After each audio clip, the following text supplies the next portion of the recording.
Regresamos con más. Esto es Despierta con CDN. Como todos los miércoles, tenemos el gusto de tener como entrevista principal al plato fuerte del almuerzo que organiza el Caribe junto a CDN Canal 37. En este caso, damos la bienvenida a Andrés Astacio, quien es vicepresidente ejecutivo de las empresas distribuidoras de electricidad. También es secretario del Consejo Unificado de las Empresas Distribuidoras de Electricidad. Gracias por estar con nosotros. Buenos días. Muy buenos días. Gracias a ustedes por la invitación a este prestigioso medio. A esta familia de CDN y el Caribe. Andrés, vamos a comenzar por lo que está en la palestra, la querella de las sedes, porque hay cosas que me llaman la atención. No sé si era tan complejo el asunto que a ustedes le llevó 10 meses, pero y 100 la denuncia hoy, una rueda de prensa. Mañana lo llama la Procuraduría y pasado ya llevan la querella. Que lo que había una coordinación de eso, nosotros denunciamos, ustedes nos llaman y después nosotros volvemos. No, realmente fue una sucesión de hechos, probablemente como Darwin decía, una evolución convergente. Nosotros desde que habíamos llegado, lo habíamos anunciado, o sea, y era nuestro deber como administración iniciar el proceso de auditorías, el proceso de revisión de las empresas. Como bien tú dices, nos tomó 10 meses compilar los distintos hallazgos que íbamos encontrando. Y esta compilación de hallazgos nos indicaron patrones y estos patrones a su vez nos indicaron conductas y estas conductas a su vez ya cuando pasamos a nuestros abogados que desde el punto de vista técnico lo analizan, dicen, bueno, mira, aquí puede haber tipos penales, o sea, pero posteriormente, o de forma concomitante, prácticamente cuando los abogados trabajaban con con este documento, resulta que nosotros, como es lógico, tenemos que seguir operando las empresas y vamos al mercado eléctrico, al mercado de suministro de materiales. Y bueno, lo que era una teoría, lo que era una práctica que generaba una teoría, se constataba en la realidad. Es decir, porque cuando nosotros vamos a adquirir determinados materiales a el fabricante de esos materiales, encontramos que la reducción de costos es de un 80%.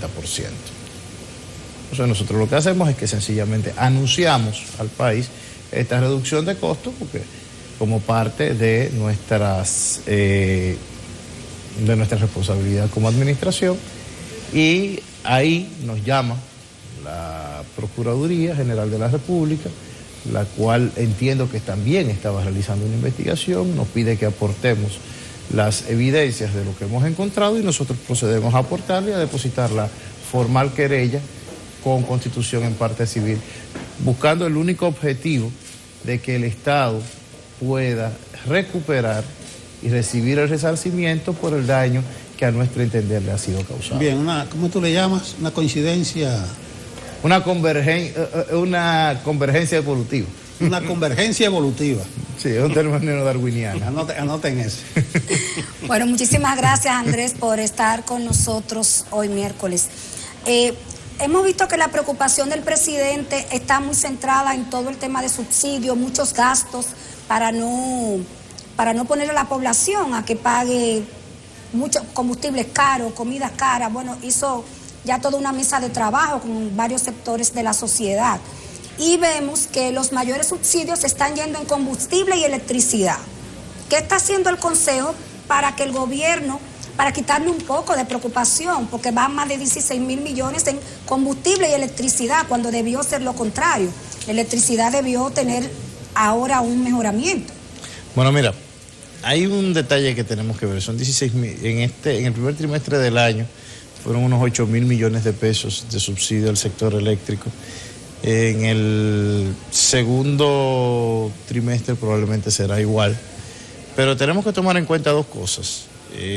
Hoy por hoy, el subsidio eléctrico es más bajo que el año comparable en este tema. O sea, con relación a 2019, por ejemplo, que tenemos precios de combustibles similares, el subsidio eléctrico eran $100 millones mensuales. Es decir, en 2019, a esta fecha se habían consumido probablemente 2.5 veces el subsidio que nosotros hemos requerido. Ese año el subsidio fueron unos 1.200 millones de dólares, 1.300 millones de dólares.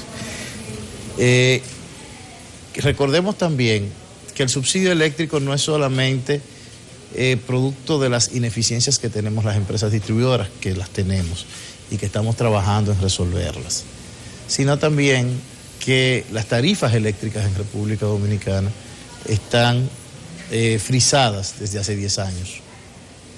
Solamente por el efecto de la variación cambiaria del año 2020, las empresas distribuidoras perdimos el 10% de nuestro margen de compra-venta.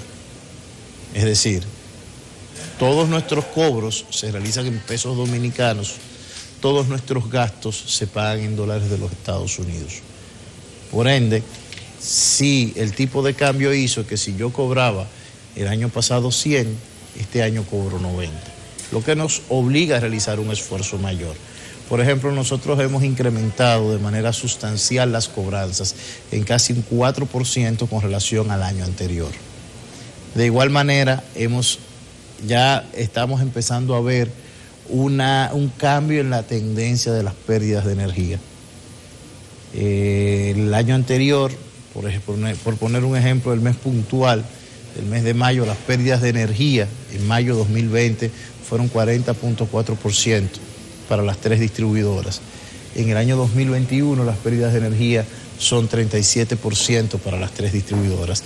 Lamentablemente el tema de las pérdidas es un tema que toma tiempo, es más fácil desmejorar que recuperar, pero estamos tomando las acciones en ese sentido y esperamos que en el mes de junio mejoremos más. También hay que tomar algo en consideración con este tema de las pérdidas de energía que nos mencionan mucho, y es que a partir de la pandemia, y ha sido ya una política de este gobierno, en la pandemia se empezó a suministrar el 100% de la electricidad. Nosotros, como administración, por instrucciones del presidente de la República, estamos suministrando el 100% de la electricidad. Nuestro índice de satisfacción es cerca del 99%, 98, 99%, probablemente uno de los más altos de los últimos 30 años. Satisfacción de energía. Ahora, ¿qué efecto tiene eso? Eso hace que los sectores más carenciados, los sectores de menores ingresos, los cuales eran sometidos a recurrentes apagones, ya no lo son. Esos sectores son sectores donde las empresas distribuidoras tenemos poca presencia y en algunos casos nula. Por ende, esa energía se contabiliza como pérdidas. Entonces, esto lo que vino fue que hizo una sincerización de las pérdidas de energía. Y estamos trabajando bajo una realidad, que es cuántas son las pérdidas de energía en República Dominicana, dándole el servicio a todos los dominicanos, y estamos reduciéndola bajo esa realidad. Pero uno llegaría a pensar que crear un consejo para todas las sedes debía hacer redundancia en eficiencia a 10 meses de la gestión. Pero lo estamos haciendo.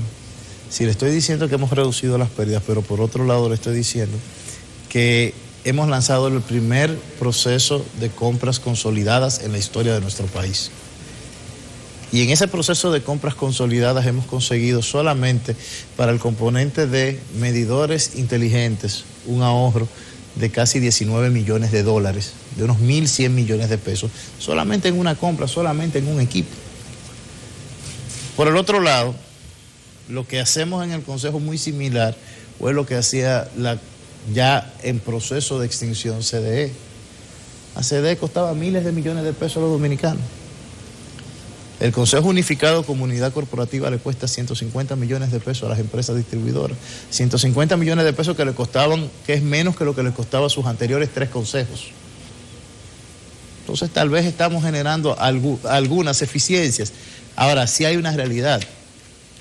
Problemas históricos no lo vamos a poder resolver en 10 meses. Pero tenga la certeza de que estamos encaminados a hacerlo. Señor Astacio, usted habló del tema de la tarifa, o sea, conocemos que la última revisión se hizo en el 2011, ¿cierto? Pero, ¿cómo ha impactado esa estatización, diría yo, de la tarifa, tomando en cuenta que los costos de generación han producido? O sea, ¿cómo compran ustedes y a cómo venden? Que probablemente por ahí haya algún tipo de desfase. Mira, si nosotros compramos actualmente promedio en el último trimestre, en el último cuatrimestre ya, a $114 el megavatio. Ese fue el costo promedio de compra.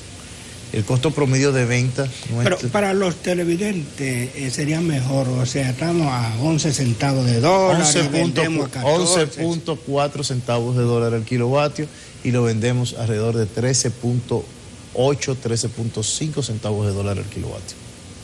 O sea, nuestro margen de compra-venta ronda los 2 centavos de dólar. Cuando en una estructura tarifaria usual, el margen de compra-venta para una empresa distribuidora modelo siempre se estima que debe de ser el 50% del costo de abastecimiento, del costo de la energía. Es decir, es un Pareto 66-33. Costo de generación, margen de distribución. En nuestro caso, eso es lo usual, lo que dice el libro, en una empresa eficiente. En nuestro caso no es una relación 90-10, por decirlo de una manera. Andrés, dicen ustedes que, y han sido tus palabras, 400.000 hogares aproximadamente en todo el territorio nacional no están pagando la energía eléctrica. Y nos comentas también el asunto de la tarifa, es una preocupación que ustedes han expresado reiterativamente. ¿Qué va a ocurrir primero desde el punto de vista de lo que ha decidido el gobierno? ¿Que 400.000 personas paguen o que se incremente la tarifa? Mira, yo puedo tomar la decisión sobre el primer punto. O sea, porque las empresas distribuidoras tenemos que darle disciplina a nuestro mercado. Las pérdidas eléctricas, lamentablemente, no son un elemento extraño ni foráneo, ni que se pueda decir, que se deba de decir en tercera persona. No, las pérdidas de electricidad en el sistema eléctrico no son más que un uso irresponsable de la electricidad. Es un uso irresponsable del servicio. Lamentablemente son personas que por desconocimiento, por múltiples razones, hacen un uso irresponsable de él. Y tenemos en cuenta algo. La verdad es que la electricidad se paga a lo que cuesta, porque la pagamos o en la factura o la pagamos a través de los impuestos que son los subsidios. Si la pagamos usualmente, la forma más barata de pagarlo es pagarlo a través de la factura. Porque al pagarlo a través de la factura estamos haciendo que todos contribuyan en razón de su capacidad. Entonces nosotros con el tema de la reducción de pérdidas estamos trabajando intensamente en, primero, hacer un gran despliegue para que las personas que no tengan medición lo tengan, sobre todo en aquellos lugares donde la red permite colocar la medición. Segundo, estamos ahora mismo trabajando con Ciuben y con el plan social y con el gabinete social del gobierno, planes pilotos de trabajo conjunto para la concientización de las personas en el uso de la electricidad en los sectores de bajos ingresos, pero también para la eficientización del uso de los subsidios que se traspasan a través del Boroluz. El pacto eléctrico manda a que los subsidios, que no van a desaparecer, porque todo gobierno tiene que saber que hay una cantidad determinada de personas que deben de ser protegidas. Porque si no, si nos fuéramos sencillamente en el sector eléctrico a las normas del mercado, lo que va a generar es que un grupo de personas no van a poder acceder al servicio. Entonces, como gobierno, nosotros debemos de proteger a esas personas, pero tenemos que individualizarlas, y en ese proceso estamos. Con relación a lo que va a suceder con la tarifa eléctrica, bueno, ya la decisión del ajuste de la tarifa eléctrica corresponde a otras agencias gubernamentales, que no somos nosotros, y también tiene mucho que ver con la situación global de la economía. ¿Tu recomendación cuál sería? ¿Primero que paguen 400.000 personas o 400.000 hogares y posteriormente la tarifa o viceversa? Mira, y para recomendación como vicepresidente ejecutivo de estas empresas. Para mí las soluciones tienen que ir siempre en paralelo. O sea, es como decirte que vamos a construir una casa y que los dos topes los dos extremos de la casa son el techo y la zapata. Pero para la zapata tenemos que poner varillas y tenemos que poner cemento. ¿Qué ponemos primero? No se ponen en conjunto, se van poniendo las varillas y se va poniendo el cemento. ¿Cuántos usuarios tienen la sede y cuántos son clientes? Mire, hoy por hoy nosotros tenemos identificados como clientes alrededor de 2.5 millones de hogares. De esos tenemos al día alrededor de 2.2 millones de clientes que nos pagan al día. Hay unos 300.000 que están en gestión de cobro por múltiples motivos y que son probablemente, algunos no existen, algunos son gestiones administrativas de base de datos que debemos hacer y otros son gestiones de cobro que hay que hacer. Pero también nosotros hemos identificado que hay 400.000 usuarios del servicio público, 400.000 cabezas de familia del servicio público que no los tenemos en nuestra base de datos. O sea, nuestra estimación es que en el país hay 3.100.000 hogares que consumen energía, que va muy de la mano con los datos que ha dado las encuestas en hogar y demás. Pero ese es el universo, esos 500.000, 600.000, entre 400.000 y 600.000 hogares. Es el universo que nosotros queremos abarcar ahora con este plan que le mencioné, que estamos trabajando con el Gabinete Social, en adición, claro, al trabajo que estamos haciendo con nuestra base comercial, con nuestra gestión de ciclo comercial, que hemos logrado incrementar casi en unos 80, 100.000 clientes en lo que va de año el número de clientes al día. Andrés, vamos a hacer una pausa comercial acá en Despierta con CDN. Regresamos enseguida.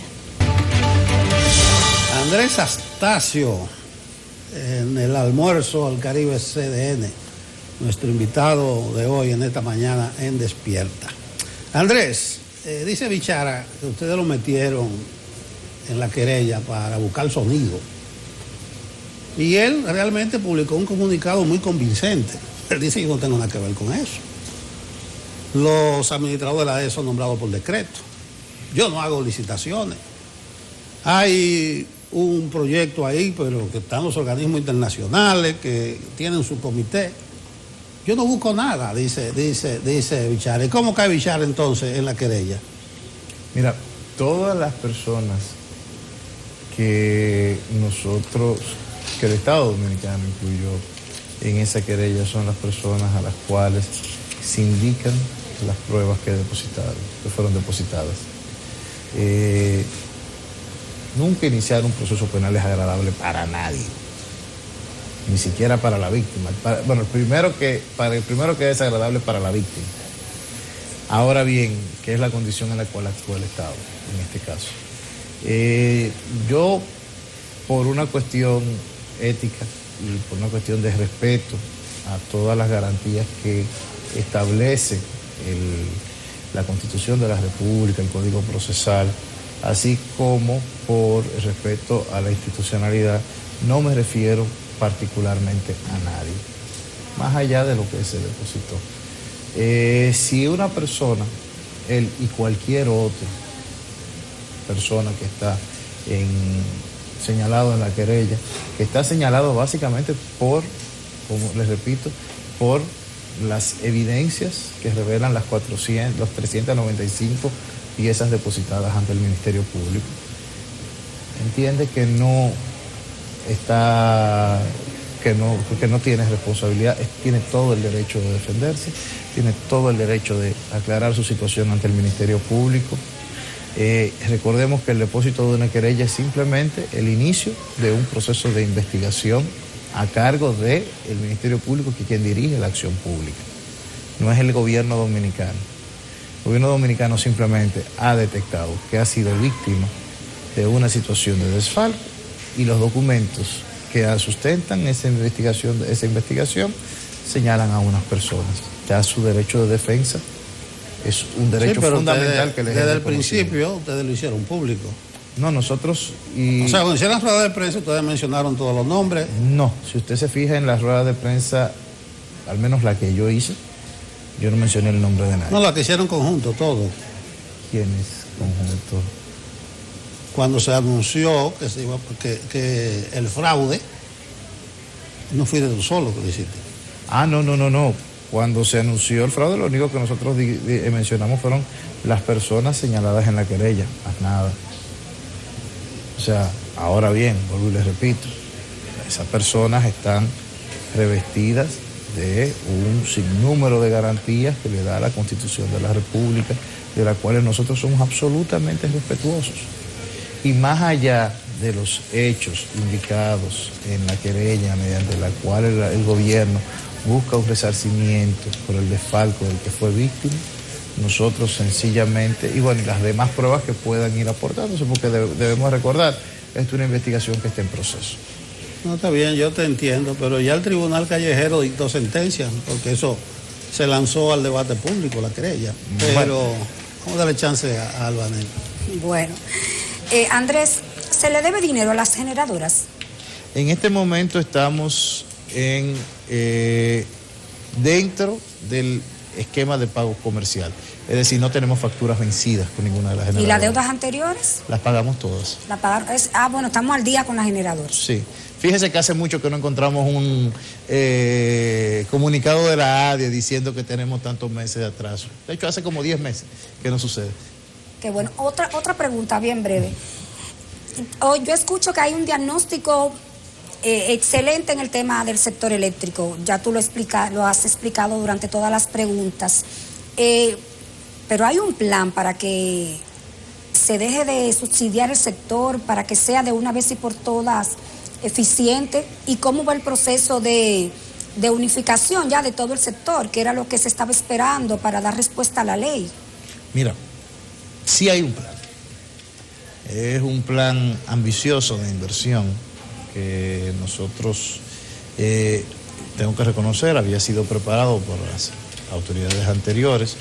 Nosotros cuando llegamos lo que hicimos fue que los revisamos, racionalizamos bastante sus costos. Estamos hablando que el plan de inversión original hablaba de unos 2.500 millones de dólares. Yo llegué a referirme a él, le pedimos a nuestro equipo, nosotros conformamos todo un comité de inversión que revisara estos costos, revisara las necesidades, que priorizáramos cuáles eran las áreas de inversión. Por ejemplo, en aquel plan de inversión,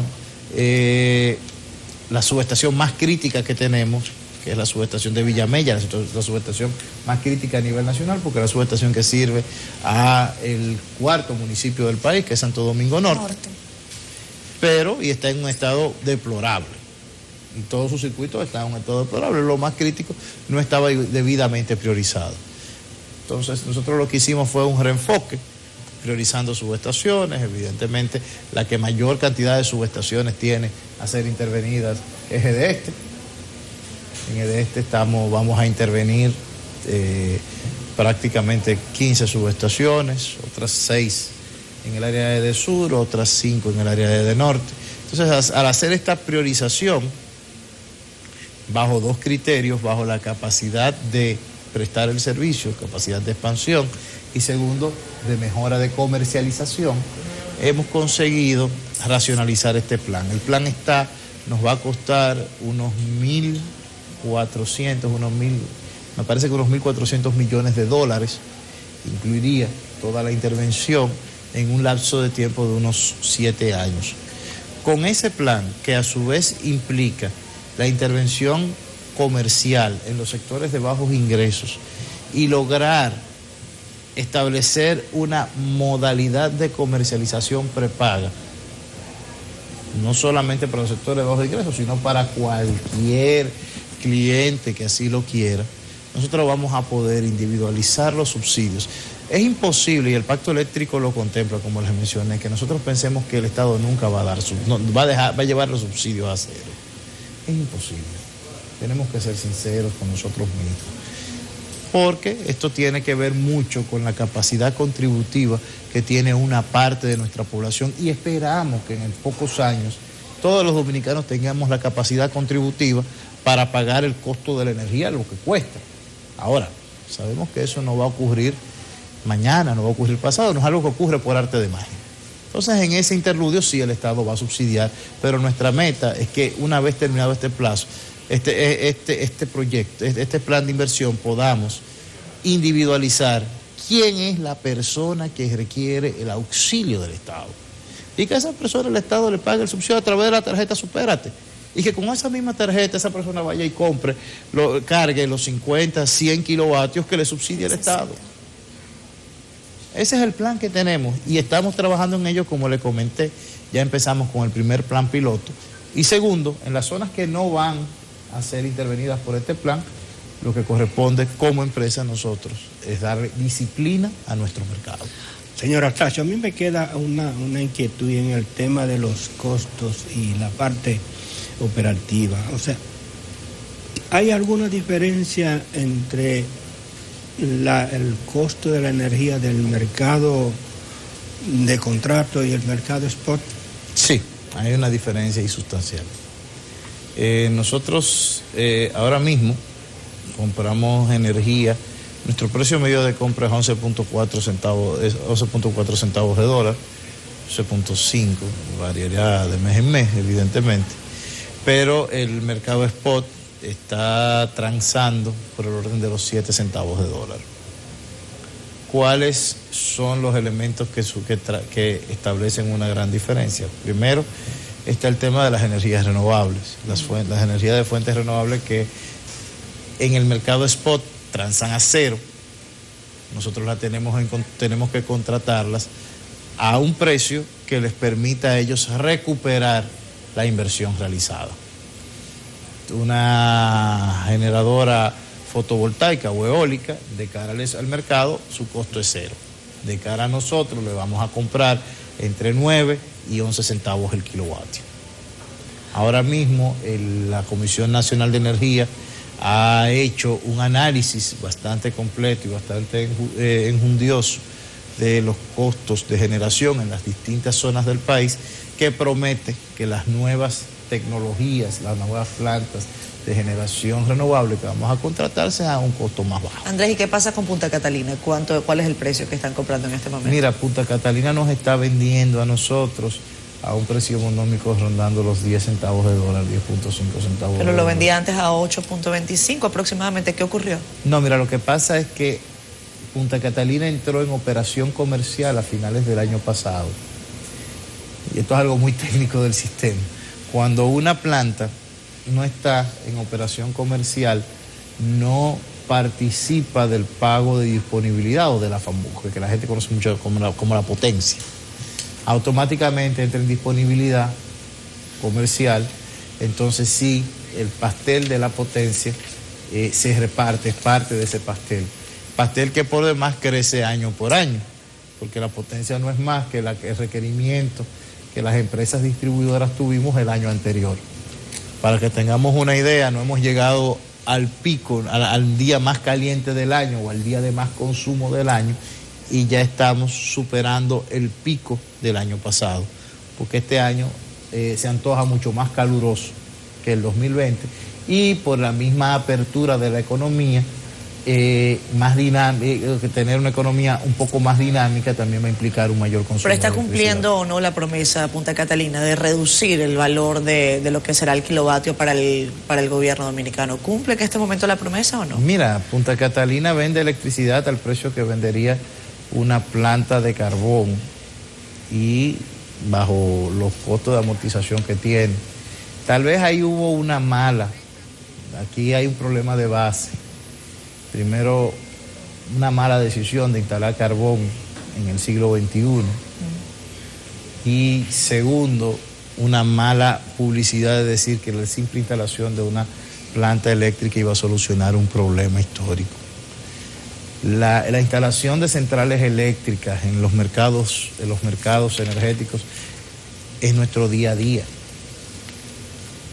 Es lo que se hace, porque la demanda crece y hay que instalar nuevas plantas. Una planta no va a solucionar el problema eléctrico nacional. El problema eléctrico nacional se soluciona con lo que hemos hablado, con darle sostenibilidad, con la identificación de los subsidios, disciplinando los mercados, operando las empresas eléctricas de manera racional. No teniendo, por ejemplo, como teníamos en 2019, unos costos financieros de 200 millones de dólares anuales. Cuando hemos podido operar estas empresas con costos financieros que van entre 15 y 25 millones de dólares. pagando el 10%, estamos pagando el 10%, menos del 10% de los intereses que pagábamos antes. O sea, el sistema eléctrico, la solución del sistema eléctrico para mí son dos patas. Por uno, garantizar un servicio ininterrumpido para toda la población, que es algo en lo cual hemos podido avanzar porque sí tenemos la capacidad instalada para hacerlo. Ahora, la segunda pata es darle sostenibilidad financiera a este suministro ininterrumpido en el tiempo, y eso no lo hace una planta, eso lo hace el trabajo diario, la responsabilidad y el concurso de todos los dominicanos. Andrés, tú eres un hombre de esta tierra, conoce la expresión, mientras más claridad, más amistad. En estos días que se ha estado publicitando el entramado, un fraude, 30.000 millones, tú dijiste, esto no es una cita textual, si tú no lo asumes, es como si no te lo hubiera preguntado. Que en este entramado el entramado giraba en torno a un grupo empresarial cuya cabeza era una empresa, que su presidente era un señor con vínculos con el anterior presidente de la República. ¿A qué empresa y a qué cabeza tú te estás refiriendo? Mira, nuevamente yo te digo, no me refiero a nombres, por una cuestión de respeto institucional, pero sí yo lo dije. Pero y la empresa me lo deja como tarea pendiente ahí. Una empresa, un hombre y relacionado con Danilo. Y está en la querella. Y está en la querella. Y está en la querella. Bueno, no hay que sumar y restar mucho. Bien.